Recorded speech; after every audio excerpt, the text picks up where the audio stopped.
everyone! So ngayon, alam nyo ba nagpapanikbayin nga yung mga tao dito sa pagbili ng itlog dahil nang mahal na ngayon yung mga itlog.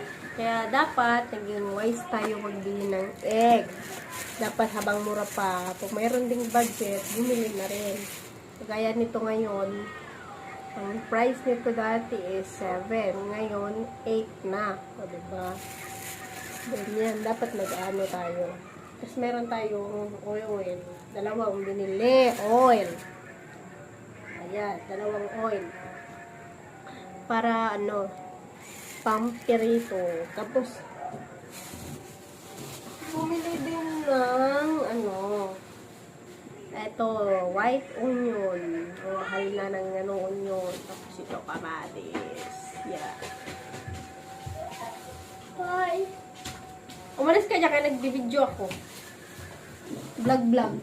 Pang ano. Pang try sa YouTube. O, ayan guys. Sa sunod na video natin, meron tayong iba-vlog sa susunod na video. Nakikita ito. Listen. Ayan guys! Ayan guys, nagsasaing tayo ng ating kanin for dinner. Nagsasaing tayo para meron tayong makain ngayong gabi. So that's all guys. Wala ako nabasado. Dito sa pagpa-vlog natin dito sa Red Up. Kailangan masipag tayo din mag-upload, tapos mag-edit. Try ko lang ito mag-upload ang ating ano. Second time natin to sa pangalawang beses ko itong ka-upload dito sa Red Up natin. YT. Yan, sa YT. YT para tawag doon. No? So,